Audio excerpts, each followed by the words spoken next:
சவுக்கு சங்கர் இன்னைக்கு ஃபுல்லாக ஐஸ்கிரீம்லேயே குளித்தாலும் ஆச்சரியப்படுறதுக்கு இல்லை. அந்த மாதிரி அவ்வளவு சந்தோஷமான விஷயம் தானே அவருக்கு இன்னைக்கு வந்திருக்கு இல்லையா?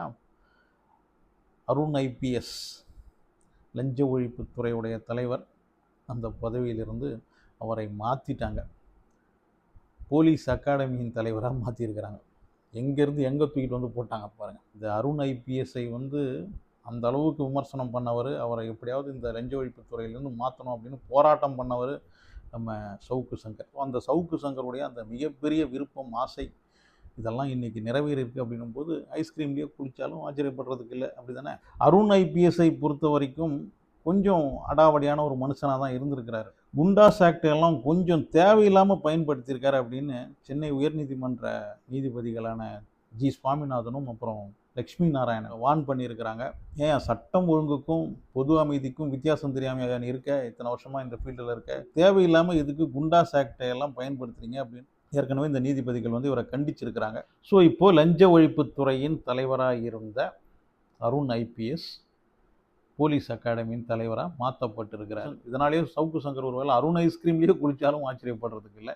இப்போ அந்த பொறுப்புக்கு லஞ்ச ஒழிப்புத்துறையின் தலைவராக மகேஸ்வரி, லஞ்ச ஒழிப்பு சிறப்பு புலனாய்வு ஐஜியாக இருந்த மகேஸ்வரி இப்போ அந்த பொறுப்புக்கு வந்திருக்கிறாங்க, லஞ்ச ஒழிப்புத்துறைக்கு வந்திருக்கிறாங்க. அவங்களுடைய ஹிஸ்ட்ரிலாம் எடுத்து பார்த்தா கொஞ்சம் நேர்மையானவங்களாக தான் தெரிகிறாங்க. அவங்களுடைய நேர்மைக்காக அண்ணா, தமிழக அரசுடைய அண்ணா பதக்கம் வாங்கியிருக்கிறாங்க. அப்புறம் 2019 குடியரசுத் தலைவருடைய காவல் பதக்கம் வாங்கியிருக்கிறாங்க. நெல்லை மாவட்டத்துடைய முதல் பெண் ஆணையர் இவங்க தான் 2023 இவங்க நியமிக்கப்பட்டிருக்கிறாங்க. ஸோ மகேஸ்வரி ஐபிஎஸ்ஐ பொறுத்த வரைக்கும் அந்த ஒரு பொறுப்புக்கு கொஞ்சம் திறமையானவங்களாக தான் இருப்பாங்க அப்படின்னு நினைக்கிறேன். அதுக்காக தான் அவங்கள போட்டிருக்கலாம். சிஎம் விஜய் ஏதோ ஒரு எண்ணத்துடன் அருண் ஐபிஎஸ்ஸை லஞ்ச ஒழிப்புத்துறையின் தலைவராக போட்டிருக்கிறாரு. அப்புறம் அவங்களுடைய அந்த மிஷன் கம்ப்ளீட் ஆனதும் அந்த பொறுப்புலேருந்து தூக்கி இருக்கிறாங்க அப்படின்னு தான் தோணுது.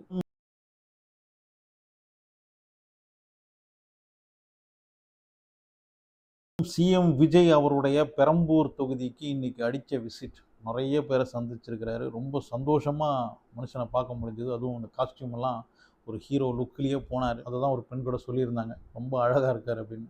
உண்மையிலேயே இன்றைக்கி அழகாக தான் இருந்தார், பார்க்குறதுக்கு நல்லா தான் இருந்தார், ரொம்ப சந்தோஷமாக இருந்தார். நிறைய ஆய்வுலாம் நடத்தியிருக்கிறாரு, ரேஷன் கார்டெலாம் கொடுத்துருக்கிறாரு. ஸோ பெரம்பூர் மக்களுக்கு சிஎம்மை பார்த்த சந்தோஷத்தையும் பார்க்க முடிஞ்சது, சிஎம்முக்கும் பெரம்பூர் மக்களை பார்த்த அந்த ஒரு சந்தோஷத்தை இன்றைக்கி பார்க்க முடிஞ்சது. அடுத்தது பீஃப் சாப்பிட்றவங்களுக்கு ரொம்ப சந்தோஷமான விஷயம். கடந்த மே மாதம், அதாவது பக்ரீத் 28ஆம் தேதி வந்தது இல்லையா, அதுக்கு முன்னாடி நாள் 27ஆம் தேதி உயர்நீதிமன்றம் பசு கன்றுகளை வெட்டுவதற்கு தடை விதிச்சிருந்தாங்க. பக்ரீத் அடுத்த நாள், அதுக்கு முன்னாடி நாள் தடை. அந்த நேரத்தில் இருந்த ஸ்டாலின் அரசு இதற்கு எதிராக உச்சநீதிமன்றத்தை நாடியிருக்காங்க. அதாவது 1958 பசுவதை ஆக்ட் படி இந்த ஒரு தீர்ப்பு ஏற்றுக்கொள்ள முடியாதது அப்படின்ற மாதிரி அவங்க உச்சநீதிமன்றத்தில் வழக்கு பதிவு செஞ்சுருந்தாங்க. அந்த வழக்குக்கு தான் இப்போ உச்சநீதிமன்றம் தீர்ப்பு கொடுத்துருக்கு. பசு கன்றுகளை எல்லாம் வெட்டுறதுக்கு உயர்நீதிமன்றம் தடை விதிச்சிருந்தாங்க இல்லையா, கடந்த மே 27ஆம் தேதி. ஸோ அந்த வழக்கில் உயர்நீதிமன்றத்துடைய அந்த தீர்ப்பானது, அதாவது பசு கன்றுகளை மாநிலம் முழுவதும் வெட்டுவதற்கான தடையை நிறுத்தலாக்கி இருக்கிறாங்க. அதாவது பீஃப் இனிமேல் சந்தோஷமாக சாப்பிட்லாம், அந்த தடை கிடையாது அப்படின்ற மாதிரி பீஃப் சாப்பிட்றவங்களுக்கு இது ஒரு சந்தோஷமான விஷயம். 1958 பசுவதை ஆக்டில் என்ன சொல்லுது அப்படின்னா, ஒரு பசுவை வெட்டணும் அப்படின்னா அது 10 வயசுக்கு மேலே ஆகியிருக்கணும். அது பால் கறக்கிறதுக்கு, விவசாயம் பண்ணுறதுக்கு, இந்த மாதிரி எதுக்குமே உதவாத ஒரு பசுவாக இருக்கணும், அதை மட்டும்தான் வெட்டணும் அப்படின்ற மாதிரி அந்த 1958 ஆக்ட் சொல்லுது. ஆனால் உயர்நீதிமன்றம் அதையெல்லாம் கணக்கில் எடுக்காமல் கடந்த மே 27ஆம் தேதி பசு கன்றுகளை எதுவுமே வெட்டக்கூடாது, எல்லாத்தையுமே வெட்டுறதுக்கு தடை விதிச்சிருந்தாங்க. இப்போ அந்த தடையை தான் நிறுத்தலாக்கியிருக்கு உச்சநீதிமன்றம். எப்படி நம்ம சவுக்கு சங்கர் ஐஸ்கிரீம்லேயே இன்றைக்கி குளிக்க போகிறார். இன்றைக்கி பீஃப் சாப்பிட்றவங்கலாம் நல்லா பீஃபாக சாப்பிட்டு சந்தோஷப்பட்டுக்காங்க. அதிமுக அழியிறத இந்த அதிமுக காரங்களால் தான் அப்படின்றத நிரூபிக்கிற மாதிரி மீண்டும் அதிமுகவை சேர்ந்த பால்வளத்துறை அமைச்சர் ராஜேந்திர பாலாஜி இருக்கார் இல்லையா, இப்போ இல்லை முன்னாடி பால்வளத்துறை அமைச்சராக இருந்தார். அந்த ராஜேந்திர பாலாஜி என்ன சொல்கிறாரு, அவர் தாவேக்காவை விமர்சனம் பண்ணுறதா நினச்சிக்கிட்டு தன்னுடைய சொந்த கட்சியையே கேவலப்படுத்தியிருக்கிறார். அதாவது அதிமுகவையே கேவலப்படுத்தியிருக்கிறார். தாவேக்காவுடைய ஒரு அமைச்சர் முறுக்கு எப்போ சுட்டிங்க, எங்கே சுட்டிங்க அப்படின்னு லூசுத்தனமாக கேட்குறதா. அடுத்தது தொழில்துறை அமைச்சர் கரகாட்டக்காரி மாதிரி நடந்துக்கிறாங்க அப்படின்ற மாதிரிலாம் அவர் சொல்லிட்டு ரொம்ப நாகரிகமாக பேசுகிறவர் இந்த ராஜேந்திர பாலாஜி. அவர்கிட்ட அவ்வளோதான் எதிர்பார்க்க முடியும். ஸோ அந்த மாதிரி பேசிட்டு அவர் என்ன சொல்கிறாருன்னா, ஸ்டாலினுடைய கோபத்தை பற்றி தாவேக்காவுக்கு தெரியாது.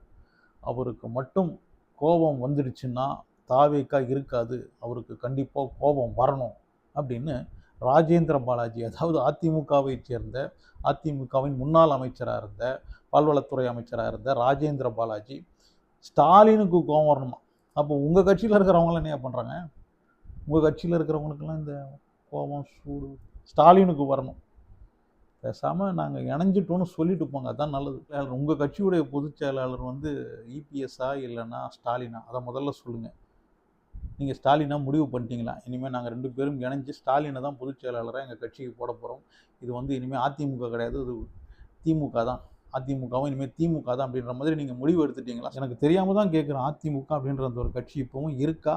இல்லை அது வெறும் பேரளவில் மட்டும்தான் இருக்கா? அந்த கட்சியில் யாராவது இருக்கீங்களா? ஏதாவது பண்ணிக்கிட்டு இருக்கீங்களா? அந்த கட்சியை வளர்க்குறதுக்கு ஏதாவது செஞ்சுக்கிட்டு இருக்கீங்களா?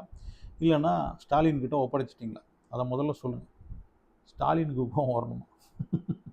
ஸ்டாலினுக்கு கோவம் வந்தால், அவருக்கு கோவம் வரணும்னா குளத்தூரில் தோத்தப்போ எல்லாம் வந்திருக்கணும். இன்னும் வரலையா? இன்னும் எவ்வளோ நாள் வெயிட் பண்ணணும் அவருக்கு கோவம் வர்றதுக்கு? அவருக்கு கோவம் வர்றதுக்குன்னு ஏதாவது மாதம் கிழமை ஏதாவது இருக்கா? சொல்லுங்கள். அவ்வளோ நாள் வெயிட் பண்ணுவோம், பார்க்கலாம் அப்போ கோவம் வருதா அப்படின்னு. ஸ்டாலினுக்கு கோவம் வரணும். மிஸ்டர் ராஜேந்திர பாலாஜி அவர்களே, தயவு செஞ்சு நான் அதிமுக காரன் அப்படின்னு வெளியில் எங்கேயோ போய் சொல்ல போகிறீங்க, சிரிப்பாங்க. இந்த ராஜேந்திர பாலாஜி பால்வளத்துறை அமைச்சராக இருந்ததாலேயோ என்னமோ தெரியல, அதிமுகவுக்கு பால் ஊற்றிட்டு தான் நான் அடங்குவேன் அப்படின்ற முடிவோடு இருக்கார் போல இருக்குது.